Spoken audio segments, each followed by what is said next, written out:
So we have more news about Bills receiver Keon Coleman. It was reported last night that he's expected to be a healthy scratch yet again, second game in a row for Thursday's game, or today's game, today recording, of the Houston Texans by Cover 1. Cover 1 also reported the initial healthy scratch against the Buccaneers on Saturday, and of course it was confirmed on Sunday before kickoff. We have no official word yet of the Bills on their end saying it. We have to wait until, of course, 90 minutes before injury report to see it's official. But looking at how Cover 1 reported the first go around, it seems very likely that is going to be the same thing for this one as well. And it's not surprising. I mean, for a short turnaround, I mean, if this was maybe like a week stretch where this was a Sunday game, maybe if he has a few more days in to get prepared, whatever he's doing to try and earn the trust back to the team. But Thursday just seemed like it was a quick turnaround for him to just gain the trust back and then put him on the team again, or at least a starting roster spot, I should say. And I have no problem with this. You look at Keon Coleman for multiple times this year, even if you look at last year too, for disciplinary reasons, being late to practice. You can certainly just base it off of the production on the field has been absolutely horrible for what they project him as or how they view him as for this team. He's been given a lot of snaps, a lot of opportunities, and just hasn't played well since week one, where he has breakout game. We'll go over there to that real quick here. Baltimore week one in that 41-40 comeback. He had 11 targets, 8 receptions, 112 yards, 1 touchdown. It seemed like this was the arrival of Keon Coleman. This was finally the breakout game. This is going to be his great sophomore season. And since then, it's been horrible. I mean, he has no game after that over 50 yards. The closest one is New Orleans, 3 for 45. And you had the Miami loss, 3 of 46. And that's about it. And I know that everyone eats mentality. That scheme is not the best equipped for a lot of people to go over 100 yards because there's not really a lot of other players that can do that have gone that as well. Kincaid, I think, has done it twice, and outside of that, I don't think there's really anyone else really. But still, it's just the simple fact that the stats outside of week one is just so poor, to say the least, with that. And he's gonna have to really earn the trust back. Like I said, in a short turnaround, the Bills aren't going to just throw him back out there and think, okay, just one punishment, one game missed, and that's it. It's going to go back to usual. He has to really earn his spot. I think they really want to drive home that narrative of seeing other people like Gabe Davis coming back, who not only just played well on the on Sunday against the Buccaneers, 3 for 40. I think he had our 4 for 40 for his stats, but just also how they prepare as well. I'm sure behind the scenes too. On top of it, you had McCole Hartman, who got hurt. He gave you kind of the Bills experience with having one great play, one bad play in the fumble, and getting hurt. But again, still made some plays in that one as well. Tyrell Shaver is a guy who has been on the team for 3 years. Finally, first year on the active team or active roster, had a breakout game, a career game, 90 receiving yards, 1 touchdown. So you look at that, and yes, it seems pretty valid to give Gabe Davis and Shavers or who else the opportunity to perform tonight, and against a very tough Texans defense. Is at least when I look at the score when they do their rankings for offensive defensive stats, they're top 3 in everything, first or tied for third in every category with total yards, passing yards, rushing yards, points per game, third down percentage. So it's gonna be a very interesting challenge if those guys can step up and play well, because if they do, you could really project to see Keon Coleman outside of severe injuries that are happening. Knocking on wood for those guys. Hopefully it doesn't happen. But outside of injuries, Keon Coleman's not going to get an opportunity because, again, just because of the production, even if it's as little as Gabe Davis for 40 receiving yards, it's still as good, if not better, than Keon Coleman, because he's just more versatile, can just run more routes, is certainly more comfortable with Josh Allen, or I should say Josh Allen's more comfortable with him. And again, Shavers has been with the team a lot longer. He's certainly worked hard, have a better work ethic for the team, and has shown out. I mean, he hasn't really done anything outside of this past game, but again, still trying to give him the opportunity to see what he can do there as well. And I think it should really hammer on the fact that you have 2 people out. You have McCole Hartman, who's out for this game. You have Curtis Samuel, who is out for this game, not the same position-wise, of course, but Dalton Kincaid's going to be out once again. So there is a lot of opportunity for people to try and step up when the receiving group is down with a few injuries, especially the wide receiving group. We have 2 players down, and they're still not elevating you potentially. Now, again, it's not official yet by the Bills. We have to wait and see. But again, based on Cover 1 and what they reported this past game against the Buccaneers, it seems pretty valid to assume that Keon Coleman will be a healthy scratch for this one. And again, it's not good enough. And I do question, especially with this, and again, when I go back to like Gabe Davis or Shavers, just the passing offense in general looks much better and looks good against another great defense. Is this the end for Keon Coleman? Sean McDermott, is Brandon Beane, is this team fed up with him not just taking it seriously. And that's how I look at outside, just outside looking in. I don't know, the ins and outs, the back, the private conversations, practices behind closed doors. I can only, as a fan, there's only so much that we can see and we can speculate and we can go off of. And I don't think Keon Cohen's a horrible person. I don't. But I think I do question when you say his personality. It is fine to have that personality. You get people like Deion Dawkins, other people who are a little bit, I won't say goofy like that, but certainly have that great positive mindset and are a little bit funny. I guess similar to Jameis Winston, if you want to compare it as. But I do question with that, how much is he? How serious is he? How committed is he to doing things right? And maybe he feels like what he did in college was good enough because of just the level of talent and so forth versus the NFL, where everyone's a 5-star recruit.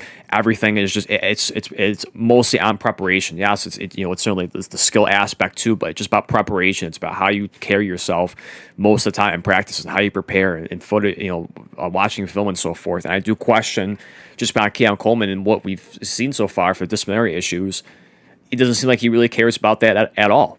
And again, when you look at the stats don't help you at all. I mean, if this was doesn't make it right, but if you had someone like Antonio Brown or a great player like that, or you want to say maybe Jalen Carter, who has some baggage that is a little bit of a concern per se, but you overlook that because he's a great talent, or you want to get another receiver for the Cowboys, Pickens. We've seen the antics, we've seen the controversy with him on the sidelines with the Steelers. I haven't seen too much with the Cowboys. I mean, he was disciplined along with CeeDee Lamb by missing a drive because of coach's decisions. So you do have that as well. But Pickens is a much better receiver than Keon Coleman. He's top 3, I believe, in receiving yards this year. So again, it doesn't make it an excuse or them saying it's okay to do it. But if you're going to have that attitude, you're going to have that mindset. You better be damned that you better be sure that you are a great talent. You are a contributor. And again, outside of week 1, he's not been that. He's been a liability, a guy who is limited in routes, who is only really, just runs one exact route, a straight line down the line, a fade, however you want to call it. It's a back shoulder catch, 50-50 ball. And even then, he's not the best with that either. So his specialty, his skill set that they want to use him as an X receiver, he's not even that good at all to begin with. We go to Keon Coleman for his stats for PFF, if you do care about the stats here, for that overall grade, 52nd in the league, 66.3 overall, 58th in receiving yards, rushing yards, nothing there to be exact. And we break down the total stats here, 43rd in targets, 42nd in receptions, 56th in receiving yards, 31st in touchdowns. I mean, break it down even more for the advanced stats here for pass snaps, targets, routes, runs, receptions, so forth. You see there as well. And it's just like it's not good enough for what the Bills and what this team is looking for, because this is an offense, especially a passing offense, that has really struggled. If you watch them, especially if you're a Bills fan, you know this. For myself as well, it's been horrible. It's been a struggle for this team to throw the ball. And part of it too is all on Keon Coleman. No, I think part of it too is scheming. I think they are still using him in the wrong position of what he's supposed to be. When you have a lot of people coming out of the draft saying that he should be a slot guy, a big slot guy, and they're more focused on him being an outside X receiver when he's very limited in his routes and his speed and so forth. So I think there's a combination of both of the team misusing him with Joe Brady and so forth, and Brandon Beane getting the wrong type of player. But then they can't go in to do his job. He's getting paid a ton of money. He's a professional, and you saw for what Deion Dawkins in the small snippet that he had in an interview after the game, that pats on the back are over. He needs to grow up. He needs to be better, and he knows that. And then it's tough to see that, because you hear that, you hear Keon Coleman say he needs to be better, and then you see footage of him in warm-ups dancing and stuff like that, and it's maybe that's his personality. Maybe he doesn't want to be. He's always an upbeat guy, but it just makes it a bad look, and looking like that you don't take it seriously. You don't care. It doesn't seem like you really took that benching seriously enough, or hurt you that enough. Now I don't want him acting out and all that, having a temper tantrum and all that, but still, it doesn't look good with what he did on the in the warm-ups. But again, this is an offense that has struggled. It's an offense that has been desperate to looking for wide receiver help, and Keon Coleman has had more than enough opportunity to step up and produce. And again, he is not. There's much better receivers on this roster right now. We look at the Bills roster for wide receivers. It's not great. The Bills receiving core is one of the worst in the NFL. I think a lot of people can look at that. There is no big names at all here. There's no true number one wide receiver for this. And you look at the rest of it. Look at McCole Hartman, Elijah Moore, Josh Palmer, Curtis Samuel, Khalil Shakir, Tyrell Shavers. That is the receiving core. That is absolutely horrible. And the fact that, again, that Keon Coleman has been given the opportunity, he does have the athletic ability. He does have, again, many chances to produce, and he just hasn't. And I know there's people that break down, film. And I've seen some people comment on some of my posts and others that there is tape that showed that he does get open, he does get separation, and Josh Allen doesn't throw the ball. Is it part on Josh Allen? Yes, I'm not gonna say Allen has been perfect this year. I think it's been a lot. His standard and his caliber of play has been down, much more so compared to how he was last year, the MVP year. But is that in part because Allen just doesn't trust Keon Coleman? Is it because he just is not seeing him? I mean, it could be a combination of both. That Josh Allen could be at times missing Keon Coleman, but because of how slow he is as a release, not the best route runner, not the best separator, however you want to put it, as for Coleman, his flaws, that Josh Allen just doesn't trust him. And you saw the quick rapport they had with him and Gabe Davis, who's been gone for over a year. Last year he was with Jacksonville. He was with the practice squad getting reps in, but has not had action since halfway through the season. I think last year, a little bit more halfway through the season last year in the NFL. But in general for the Bills, it's been a couple years since he's been on the field as a Bills in the Bills uniform. And you saw the quick report they have there. That's a bad sign. And like I said, you look at Tyrell Shavers. Is it just a flash in the pan for him in that game? It could be because the rest of the stats are very mediocre. There's a few games where he has 0 catches, 0 receptions, 1 catch for 24 yards, 2 catches for 20 yards. But again, it's just a simple fact of it's more and more it's a bad look because of how bad the receiving corps is, how bad the receivers are, and yet he still can't solidify himself in that role there. So again, I worry about his future. At this point, again, I think it really comes down to tonight of how the passing offense looks. But even then, I think it's certainly throw out, if you want to assume and throw out that, that example, the question of, are they done with them already? And I think I wouldn't be upset if someone, or wouldn't be opposed if someone said yes at this point, because I don't see how much more you trust him at this point. I think it really shows right now. Again, not official yet of him being out, but it looks more so that he's going to be a healthy scratch yet again for the Bills here.